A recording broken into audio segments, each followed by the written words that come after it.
جی، باب وجوب اطاعت الامراء فی غیر معصیہ وتحریمها فی المعصیہ۔ امراء، حکام یا ائمہ یا خلفاء یا بادشاہان، ان کی اطاعت کا واجب ہونا، ان کی اطاعت کا فرض ہونا فی غیر معصیہ، ان امور میں جن امور میں معصیت نہ ہو، جن امور میں شریعت کی نافرمانی نہ ہو، ان امور میں حکام و امراء کی اطاعت جو ہے وہ واجب ہے۔ بتحریمها یا تحریمها فی المعصیہ، اور جن امور میں شریعت کی نافرمانی لازم آ رہی ہو، ان میں ان کی اطاعت حرام ہے۔ تو امور معصیت میں ان کی اطاعت حرام ہے، اور غیر معصیت میں ان کی اطاعت جو ہے وہ واجب اور فرض ہے، حکام کی اطاعت۔ امراء کی اطاعت کی فرضیت کتاب و سنت سے ثابت ہے۔ اللہ تعالیٰ کا فرمان، یا ایھا الذین آمنوا اطیعوا اللہ واطیعوا الرسول واولی الامر منکم، کہ اللہ اور اس کے رسول کی اطاعت کرو اور اولو الامر کی اطاعت کرو۔ اولو الامر کی دو تفسیریں ہیں، یا تو حکام اصحاب امر یا علماء، یا اس سے مراد علماء ہیں یا اس سے مراد حکام ہیں، یا دونوں ہیں، کیونکہ ایسا کوئی قرینہ نہیں ہے جو اولو الامر کو کسی ایک معنی میں متعین کرے یا محدد کرے، کیونکہ قرینہ موجود نہیں ہے، پھر اس کا معنی عام ہے۔ اور اولو الامر سے مراد حکام بھی اور علماء بھی، تو ان کی اطاعت فرض ہے۔ کن امور میں؟ امور غیر معصیت میں، اور جن امور میں معصیت لازم آتی ہو، ان امور میں ان کی اطاعت جو ہے وہ حرام ہے۔ تو یہ باب بڑا عظیم الشان ہے، اور خاص طور پہ آج کے تاریکیوں کے دور میں ایک مشعل راہ ہونا چاہیے، کیونکہ آج کل حکام سے بغاوت، حکام پر تنقیدیں، اور ان سے ایک محاذ آرائی، اقتدار چھیننے کی کوشش کرنا، یا عداوت قائم کر کے ان سے الگ ہو جانا، یہ چیزیں عروج پر ہیں، اور خاص طور پہ شباب اس مرض میں مبتلا ہیں۔ تو یہ بات شرعی قواعد میں ہے، علماء نے، سلف صالحین نے جو عقائد کی کتابیں لکھی، ہر عقیدے کی کتاب میں حکام کی سمع و اطاعت کو انہوں نے فرض قرار دیا، بشرط یہ کہ ان کی اطاعت میں شریعت کی نافرمانی نہ ہو، کیونکہ لا طاعت لمخلوق فی معصیت الخالق۔ جو حدیث آپ نے پڑھی ہے، اس میں اس اطاعت کی فرضیت سامنے آتی ہے، کیونکہ رسول اللہ صلی اللہ علیہ وسلم نے ہر امیر کو اپنا امیر قرار دیا۔ یہ بڑا موقت معاملہ ہے۔ آپ نے پہلے تمہید قائم کی، من اطاعنی فقد اطاع اللہ، جس نے میری اطاعت کی اس نے اللہ کی اطاعت کی۔ یہ ایک عظیم شان قاعدہ ہے کہ اللہ کی اطاعت تک رسائی میری اطاعت کے ذریعے، اللہ تعالیٰ کی اطاعت تک پہنچ اور رسائی میری اطاعت کے ذریعے۔ اگر کوئی شخص پوری دنیا کے دامن کو تھام لے، مجھے چھوڑ دے، تو اللہ تک نہیں پہنچ سکے گا، اس کی رسائی اللہ تعالیٰ تک نہیں ہو سکے گی۔ اللہ تعالیٰ تک رسائی ایک ہی طریق سے ہے، ایک ہی راستے سے ہے، اور وہ طریق میری اطاعت۔ آپ کسی صحابی کو پکڑ لیں، کسی امام کو پکڑ لیں، کسی محدث کو، کسی فقیہ کو، پوری دنیا کو، حتیٰ کہ انبیاء سابقین میں سے کسی کو، تو کسی کی اطاعت اللہ کی اطاعت نہیں۔ یہ آپ کا جملہ بلکہ قرآن سے ماخوذ ہے، من یطع الرسول فقد اطاع اللہ۔ اللہ کی اطاعت کون کر رہے؟ جو اللہ کے رسول کی اطاعت کر رہے۔ وہ رسول کون ہے؟ محمد صلی اللہ علیہ وسلم۔ بات بالکل کلیئر اور واضح۔ تو جو لوگ اللہ کے رسول صلی اللہ علیہ وسلم کی اطاعت نہیں کر رہے، کس کی کر رہے ہیں؟ جس کی مرضی، ہمیں کوئی غرض نہیں، کوئی برادری ہو، قوم ہو، آباء و اجداد ہو، کوئی پیر و مرشد شیخ کوئی بھی ہو، کوئی امام ہو، کوئی بھی، جس کی مرضی اطاعت کریں، تو ان کی رسائی اللہ تک نہیں ہو سکتی۔ اور فرضیت کیا ہے؟ اللہ تعالیٰ کی اطاعت۔ ہم پر فرض کیا ہے؟ اللہ تعالیٰ کی اطاعت۔ اللہ تعالیٰ کی اطاعت کیسے حاصل ہوگی؟ اللہ کے رسول صلی اللہ علیہ وسلم کی اطاعت سے۔ یہ جملہ بڑا عظیم الشان قاعدہ ہے، من اطاعنی فقد اطاع اللہ، جس نے میری اطاعت کی اس نے اللہ تعالیٰ کی اطاعت کر لی، ومن عصانی، اور جس نے میری نافرمانی کی فقد عصى اللہ، اس نے اللہ کی نافرمانی کی۔ آگے فرمایا کہ ومن اطاع امیری فقد اطاعنی، جس نے میرے امیر کی اطاعت کی اس نے میری اطاعت کی، میرے امیر کی۔ اس کے دو معنی ہو سکتے ہیں، ایک تو آپ سرایہ جو قافلے بھیجتے تھے، لشکر بھیجتے تھے، اس میں امیر کا تعین کرتے تھے، تقرر کرتے تھے، وہ آپ کا امیر ہے براہ راست، اس لحاظ سے یہ بات بالکل واضح ہے، میرے امیر کی اطاعت۔ یا پھر آپ نے ہر امیر کو جو اسلامی سلطنت پر مامور ہے اس کو اپنا امیر قرار دیا، تاکہ معاملے میں اور نظام میں اور سیاست میں فوضویت نہ ہو۔ جس نے میرے امیر کی اطاعت کی اس نے میری اطاعت کی، اور جس نے میرے امیر کی نافرمانی کی اس نے میری نافرمانی کی۔ تو اس سے یہ بات اجاگر ہوتی ہے کہ امیر کی نافرمانی کتنا بڑا جرم ہے۔ رسول اللہ صلی اللہ علیہ وسلم نے اس نافرمانی کو اپنی نافرمانی قرار دی اور امیر کی اطاعت کو اپنی اطاعت قرار دی، اور ظاہر ہے کہ رسول اللہ صلی اللہ علیہ وسلم کی اطاعت فرض ہے، اس طرح امیر کی اطاعت بھی فرض ہے۔ بس شرط صرف ایک ہے کہ یقودکم بکتاب اللہ و سنتی، کہ تمہاری قیادت ہو کتاب اللہ اور سنت رسول اللہ سے کرے، پھر اس کی اطاعت فرض ہوگی، معصیت میں نہیں۔ معصیت میں اس کی اطاعت حرام ہے، مگر خروج اختیار نہیں کیا جائے گا، مہادرائی اختیار نہیں کی جائے گی، اور اس کی ان نافرمانیوں پر صبر کیا جائے گا۔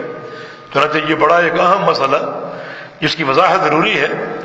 میں نے کچھ احادیث کے الفاظ جمع کیے ہیں کیونکہ ساری احادیث پیش کرنے کا وقت نہیں ہے، آج آپ کا آخری دن ہے، اگر وہ متون سارے پیش کروں تو کافی وقت اس میں لگ جائے گا۔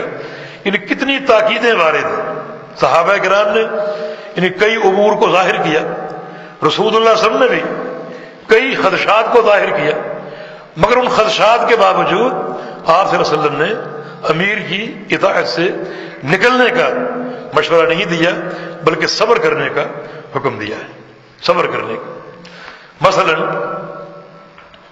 ایک تو یہی جملہ من اطاع امیری فقد اطاعنی، کہ امیر کی اطاعت کتنی موقت ہے کہ امیر کی اطاعت میری اطاعت ہے، اللہ کے پیغمبر فرما رہے ہیں، اور امیر کی نافرمانی میری نافرمانی۔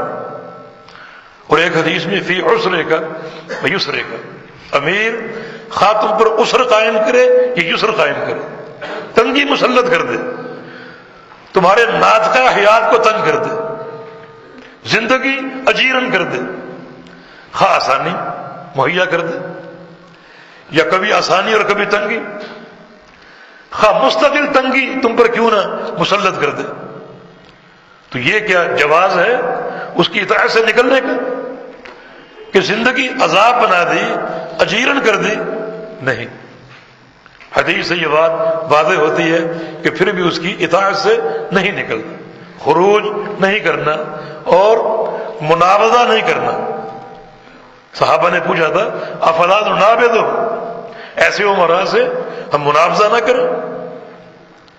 منابضہ کا معنی یا تو عداوت قائم کر کے اپنے طور پر ان سے علیحدگی اختیار کر لیں اور ان کی اطاعت سے نکل جائیں، اور یا پھر منابضہ کا معنی ان سے کھلی جنگ، منابضہ کھلی جنگ کو بھی کہتے ہیں، کھلی جنگ۔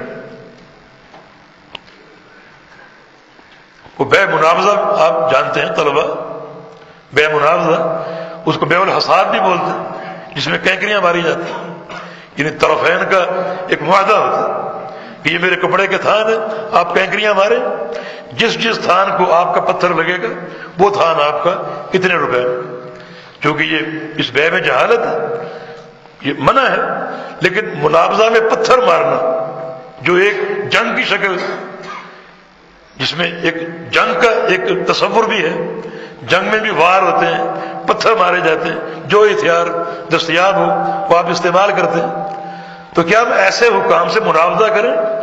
کھلا اعلان جنگ، یا خفیہ عداوت اپنے دل میں قائم کر کے ان سے الگ ہو جائیں؟ آپ نے فرمایا کہ لا، نہیں. اور فی منشتک و مکرہک، خوش رکھیں یا ناراض رکھیں، یہ آپ کو ناراض کر دیں اپنی پالیسیوں سے،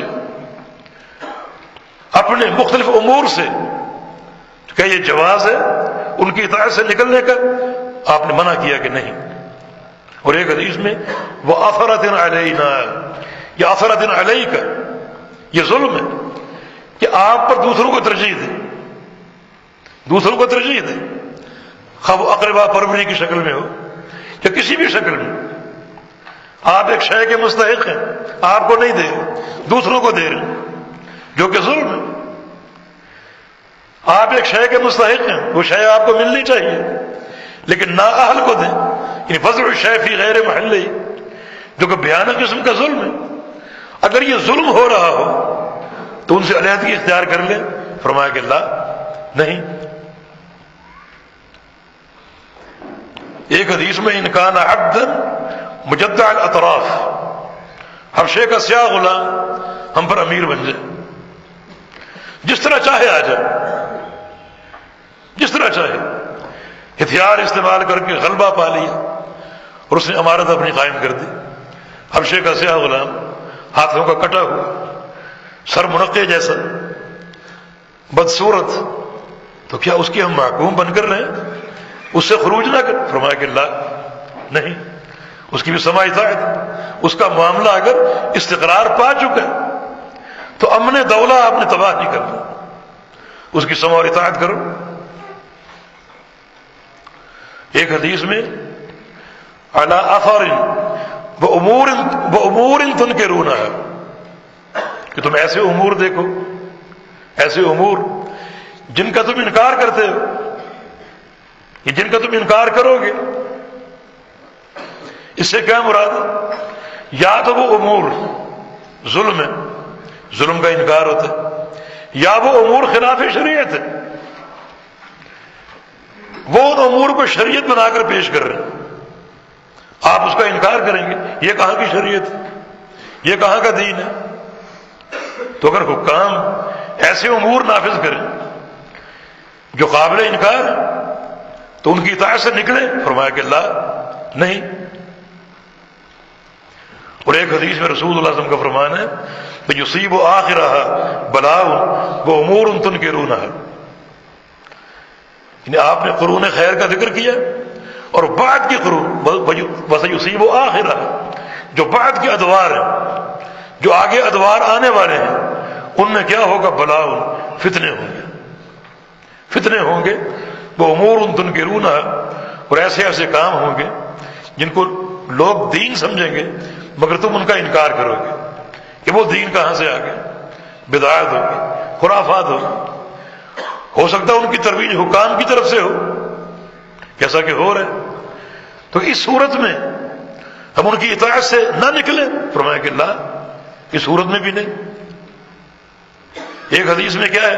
امراء یسألون حقهم ویمنعون حقنا، ایسے عمرا جو اپنا حق ہم سے مانگ رہے ہیں، جبرن چھین رہے ہیں، اور جو ہمارے حقوق ہیں وہ روک رہے ہیں، ہمارے حقوق ادا نہیں کر رہے، اپنے حقوق ہم سے چھین کر لے رہے ہیں طاقت کے بل بوتے پر.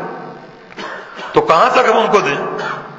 جیسے آج ٹیکسوں کی بھرمار جو کہ ظلم ہے، تو اس صورت میں بھی ان کی سماع و اطاعت میں رہیں، خروج نہ کریں.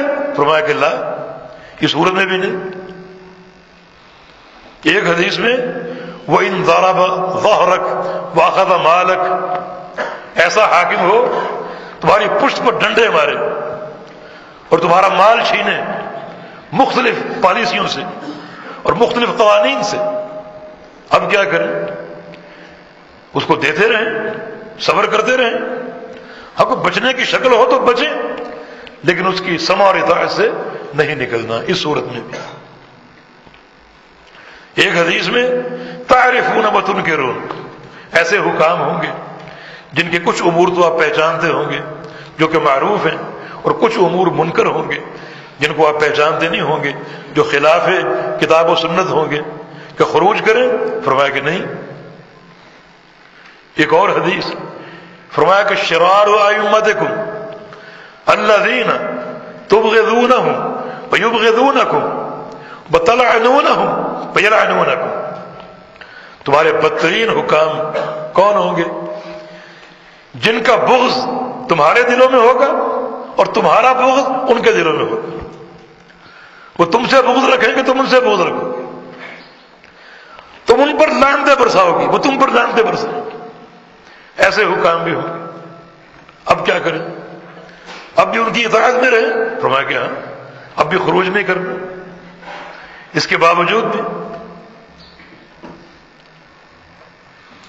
اور پھر وعیدیں، یعنی خروج، نہ صرف یہ کہ خروج، بلکہ ایک جس میں قید شبر ان کے الفاظ، وہ سارے متون تو پیش نہیں کر پا رہا، لیکن قید شبر، من خرج من السلطان شبر، ایک بالشت بھی سلطان سے باہر ہو گیا، اپنے سلطان وقت، حاکم وقت سے دور ہو گیا، ایک بالشت بھی، یہ بھی قابل قبول نہیں، یہ بھی جاہلیت کی موت ہے۔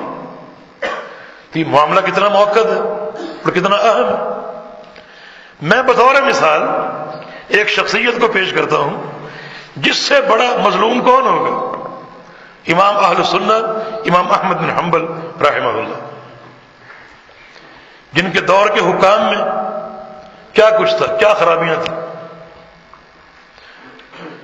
ظلم بھی تھا، اور امام اہل سنت کو انہوں نے قید و بند کی صعوبتوں میں مبتلا کیا، بھیانک ظلم۔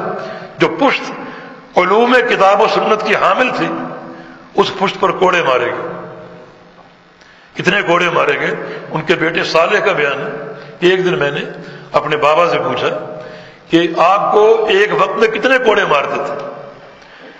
فرمایا کہ میں نے کبھی گنے نہیں، ایک دن گننے لگا تو 37 گنے، پھر میں بے ہوش ہو گیا۔ امام اہل سنت،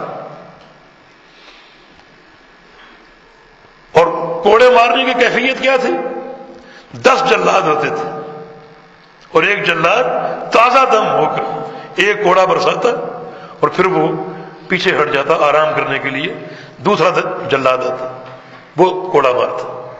یہ صورت تھی۔ اور کتنا عرصہ گزرا؟ 3 بادشاہ تھے، مامون، معتصم باللہ اور واثق باللہ، ان 12 سنۃ تاریخ میں ہے، وہ 13 سال 15 سال 3 بادشاہ تھے اس استبداد میں اور بربریت میں گزرے۔ امام صاحب کو قید رکھا گیا، امام صاحب کو کوڑوں کی صعوبتوں سے نکلنا پڑا، اور کپڑے آپ کے لہو لہان ہوتے تھے، انہی خون آلود کپڑوں میں وہ نماز ادا کیا کرتے تھے۔ یہ ان کا ظلم و استبداد ہے۔ دوسرے ناحیے سے دیکھیں، وہ ہے ان کا کفر۔ فتویٰ کیا تھا؟ قرآن مخلوق ہے۔ امام احمد بن حنبل کا عمومی قول ہے، من قال القرآن مخلوق فقد کفر، جس شخص نے قرآن کو مخلوق کہا اس نے کفر کیا۔ یہ ان کی تکفیر مطلق ہے۔ مگر حکام کو، اور جو حکام کے درباری تھے جو ان سے مناظرے کرتے تھے، ان کی کبھی تکفیر نہیں کی، انہیں مخاطب ہو کر کبھی کافر نہیں کہا، کیونکہ تکفیر معین جائز نہیں۔ مطلق کی کہ جو قرآن کو مخلوق کہے گا وہ کافر، لیکن تکفیر معین کبھی نہیں کی، حالانکہ وہ کوڑے مار رہے ہیں اور ستا رہے ہیں، عذاب دے رہے ہیں، اور ان کا یہ عقیدہ تھا قرآن مخلوق ہے۔ تو یہ ان کا کفری عقیدہ اور وہ ان کا ظلم۔ اس کے علاوہ جو عیوب موجود تھے، کیونکہ دولت بنی امیہ کا بہت سا حصہ خلاف شریعت امور میں گزرا، اور دولت بنی عباسیہ تقریباً اس کا بیشتر حصہ خلاف کتاب و سنت امور میں گزرا۔ اس سب کے باوجود امام احمد بن حنبل کیا فرماتے ہیں؟ یہ شرح اصول السنہ ان کی کتاب ہے، اور اس کی شرح شیخ ربیع المدخلی حفظہ اللہ نے فرمائی ہے۔ امام صاحب فرماتے ہیں کہ والسمع والطاعۃ للائمہ وامیر المؤمنین، ان کو امیر المؤمنین کہہ رہے ہیں، البر والفاجر، نیک ہو یا فاجر، ان کو جو سامنا کرنا پڑا وہ کئی حوالوں سے فاجر امیروں کا سامنا کرنا پڑا، البر والفاجر، فمن ولی الخلافہ واجتمع الناس علیہ ورضوا به فمن غلبهم بالسیف حتی صار خلیفۃ وسمی امیر المؤمنین، یعنی امیر المؤمنین کے لیے سمع و اطاعت ہے، نیک ہو یا فاجر ہو۔ طبعا یہ بات ثابت ہے کہ اطاعت معروف میں ہے، منکر میں نہیں ہے، اور جو شخص خلافت کا مسند سنبھال لے، مجتمع الناس علیہ، اور لوگ اس کی امارت پر مجتمع ہو جائیں، اکٹھے ہو جائیں، ورضوا بہ، اور اس پر راضی ہو جائیں، فمن غلبہ، اور ایسا حاکم جو غلبہ پالے ان پر، بالسیف، تلوار استعمال کر کے، حتی صار خلیفہ، حتیٰ کہ تلوار استعمال کر کے غلبہ حاصل کر کے خلیفہ ہونے کا اعلان کر دے، وسمی امیر المؤمنین، اور امیر المؤمن کا لقب اس کو دے دیا جائے، تو ایسے شخص کی بھی سماع اطاعت جو ہے وہ فرض ہو جائے گی۔ آگے شیخ ربیع اس کی شرح فرما رہے ہیں اور بہت سے نصوص قاطعہ پیش کی، یہ تقریباً 10 صفحوں میں، اور آگے فرماتے ہیں ایک مقام پر ومن خرج على امام من ائمة المسلمين كان الناس اجتمعوا عليه واقروا له بالخلافة بأي وجه كان بالرضا او بالغلبة فقد شق هذا الخارج اصل المسلمين، کہ جو شخص کسی مسلمان حاکم پر، مسلمان امام پر خروج اختیار کرے گا جس پر لوگ مجتمع ہو چکے ہیں اور متفق ہو چکے ہیں اور اس کی خلافت کا اور امارت کا اقرار کر چکے ہیں، اس کی امارت کسی طریقے سے بھی قائم ہوئی ہو، خواہ وہ رضا سے ہو یا غلبہ سے ہو، تو اس خروج اختیار کرنے والے شخص نے قد شق هذا الخارج اصل مسلمین، اس شخص نے مسلمانوں کی وحدت کو پارا پارا کر دیا، وخالف الآثار عن رسول اللہ صلی اللہ علیہ وسلم، اور رسول کریم صلی اللہ علیہ وسلم سے جو احادیث ثابت ہیں اس مسئلے میں ان سب کی مخالفت کی۔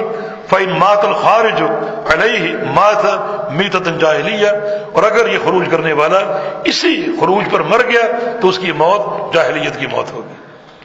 اور امام احمد بن حنبل کا قول ہے کہ لو کانت لی دعوت مستجابہ لجعلتها لامیر المؤمنین، اگر اللہ تعالیٰ مجھے ایک دعا مستجاب دے دے کہ تمہیں ایک دعا دی جاتی ہے جو یقیناً قبول کی جائے گی، میں وہ دعا اپنے امیر المومنین کو دے دوں، جو پشت پر کوڑے مار رہا، میں وہ دعا اپنے امیر المومنین کو دے دوں۔ دیکھیں یہ ہے سلف صالحین کا منہج، اور ہمیں بھی اس منہج کی جو وہ پابندی کرنی چاہیے۔ امام بردباری رحمہ اللہ جو عقیدے کے اعتبار سے اور بد عقیدگی پر رد کے اعتبار سے ایک سیف قاطع تھے، فرماتے ہیں کہ وَإِذَا رَأَيْتَ الرَّجُلَ يَدْعُو عَلَى السُّلْطَانِ فَاعْلَمْ أَنَّهُ صَاحِبُ هَوَىٰ وَإِذَا رَأَيْتَ الرَّجُلَ يَدْعُو لِلسُّلْطَانِ بِالصَّلَاحِ فَاعْلَمْ أَنَّهُ صَاحِبُ سُنَّةٍ إِن شاء اللَّهُ۔ آپ کسی شخص کو دیکھیں جو حاکم وقت کے ساتھ ہے مگر وہ اس پر بددعائیں جو ہے وہ اسے دے رہے، اسے بددعائیں دے رہے ظاہرا و علانیتاً، کیونکہ جب وہ بددعائیں دے آپ دیکھیں تو مانا وہ سرا نہیں دے رہا بلکہ ظاہراً دے رہا، علانیتاً دے رہا۔ فرمایا کہ فاعلم انہ صاحب ہوا، تو جان لو کہ یہ شخص بدعتی، جان لو کہ یہ شخص بدعتی۔ وَإِذَا رَأَيْتَ الرَّجُلَ يَدْعُو لِلسُّلْطَانِ، اور اگر آپ دیکھیں ایک شخص کو جو سلطان وقت کے لیے دعا کر رہے للصلاح، اس کی بہتری کی، درستگی کی، کہ وہ دین پر آ جائے، سنت پر آ جائے، درست ہو جائے، اس کا رویہ درست ہو جائے، عدل قائم کرے، اس کی دعائیں کر رہے ہو، تو فرمایا کہ فاعلم انہ صاحب السنہ، تو جان لو کہ وہ شخص اہل السنہ میں سے، وہ صاحب سنت ہے، وہ سچا اہل حدیث ہے انشاءاللہ۔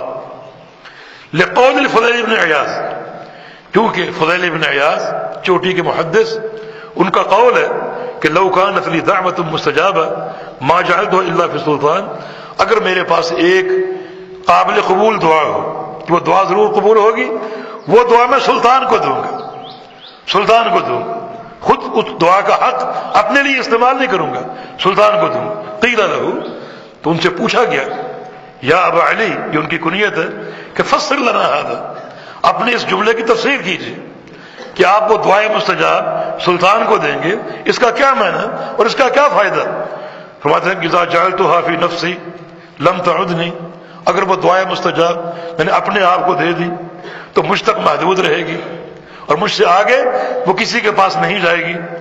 وَإِذَا جَعَلْتُهَا فِي السُّلْطَانِ، اگر میں نے وہ دعائے مستجاب سلطان کو دے دی، صلح یا صالح، وہ سلطان بھی درست ہوگا، اور فصالح بصلاحہ العباد والبلاد، اور اس کے درست ہونے کے ساتھ اللہ کے بندے بھی اور اللہ کے شہر بھی درست ہو جائے گی۔ اس کی درستگی جو ہے اس کی برکت اس کی رعیت تک پہنچے گی اور اس کے شہروں تک پہنچے گی، اور سکون، امن، سلامتی، عدل اور خیر و برکت اس کو رواج ملے گا۔ تو اس ایک دعا کی تاثیر، الناس علی دین ملوکہم، تو فرماتے ہیں فَأُمِرْنَا أَن نَّدْعُوَ لَهُم بِالصَّلَاحِ، تو گویا ہم اس بات پر مکلف ہیں اپنے حکام کے لیے ہم ہدایت کی اور درستگی کی دعا کریں۔ وَلَمْ نُؤْمَرْ أَن نَّدْعُوَ إِلَيْهِمْ وَإِن جَارُوا وَظَلَمُوا، اور ان کے ظلم کے باوجود ہم علانیتاً ان کے لیے بد دعا نہیں کر سکتے، کیونکہ یہ بد دعا بھی تہییج عامہ کا باعث بنے گی، لوگوں کو بھڑکائے گی اور فتنہ اور پیدا کرنے کا اس میں اندیشہ جو ہے وہ بڑھ جائے گا۔ تو یہ سلف صالحین کا اور ائمہ اہل سنہ کا موقف ہے۔ تو ہمیں چاہیے کہ ہم ایسے امور سے گریز کریں جو شعب اور عباد و بلاد میں فتنے کا باعث بنتے ہوں۔ یہ موضوع ویسے خاصا طویل ہے، میں اسی پر اکتفا کرتا ہوں کہ ہم اطاعت امیر کے تعلق سے ان شرعی قواعد کو پہچانیں۔ نافرمانی میں ان کی کوئی اطاعت نہیں، لیکن خروج یہ درست نہیں۔ ہاں ایک حدیث الا ان تروا کفرا بواحا عندکم من اللہ فیہ برہان، ہاں اگر تم اپنے حکام میں کفر بواح دیکھو، کفر بواح، کفر بواح ان کفر ظاہر، ان وہ کفر مؤول نہ ہو، بالکل صراحتاً وہ کفر ہو، اس کے کفر ہونے کی آپ کے پاس ٹھوس برہان موجود ہے، پھر خروج ہے، لیکن مطلق نہیں، وہ بھی بہت سی شرائط کے ساتھ مقید۔ شرط اول یہ ہے کہ آپ میں مقاومت کی طاقت ہے، کفر بواح آپ نے دیکھ لیا، کفر ظاہر۔ اب آپ خروج چاہتے ہیں تو کیا مقابلے کی مقاومت کی طاقت ہے؟ کیا حاکم برداشت کرے گا خروج؟ یقیناً وہاں پر حملہ آور ہوگا، ہو سکتا ہے آپ کو تہس نہس کر دے، آپ کی چھوٹی سی جمعیت کو پارا پارا کر دے، جیسا کہ شام حما میں ہوا، وہ علماء نے اور کچھ شعب نے خروج اختیار کیا اور سوری حکومت نے ان پر حملہ کیا اور سینکڑوں بلکہ ہزاروں افراد کو، جن میں ایک کثیر تعداد علماء کی تھی، ان کو انہوں نے ہلاک کر دی۔ شیخ البانی رحمہ اللہ ان دنوں مشکل سے سوریہ سے نکل پائے تھے، اللہ نہ کرے اگر وہ اس لپیٹ میں آ جاتے تو اتنا علم کثیر جو سوریہ سے آ کر انہوں نے امت کو دیا اور قوم کو دیا، ہم تک کیسے پہنچتا؟ لیکن یہ عجلت، اگر کفر بواح آپ دیکھیں، اس کفر بواح کے بعد خروج کی اجازت نہیں ہے شریعت میں، لیکن مقاومت کی طاقت کے ساتھ، مقاومت کی۔ اچھا اگر مقاومت کی طاقت ہے تو ٹھیک ہے، خروج کیا جائے، نہیں، پھر یہ مقید ہوگا ایک اور شرط کے ساتھ کہ اس خروج میں مفسدہ زیادہ یا مصلحہ زیادہ، فتنہ اور فساد زیادہ ہوگا یا مصلحت عامہ میں یہ زیادہ موافق ہوگا، یہ دیکھا جائے گا۔ اگر آپ خروج اختیار کریں اور مقابلے کی مقاومت کی طاقت ہے، مگر اس خروج میں فتنہ پڑ سکتا ہے، قتل و غارت گری، آپ ان پر حملہ کریں، وہ آپ پر حملہ کریں اور ایک طویل جنگ چھڑ جائے، یہ بھی تو ایک فتنہ فساد ہے، اس سے امن مختل ہوتا ہے، اور شریعت یہ نہیں چاہتی فتنہ ہو، شریعت بلاد و عباد کا امن چاہتی، تو پھر یہ بہت سی شرائط کے ساتھ مقید ہے۔ تو ہمیں چاہیے کہ ہم ان تمام قواعد کو جو سلف صالحین نے بیان کیے اور وہ بھی کتاب و سنت کے دلائل کے ساتھ ان کا اہتمام کریں، ہمیشہ اپنے سامنے ان کو رکھیں۔ واللہ تعالی ولی التوفیق۔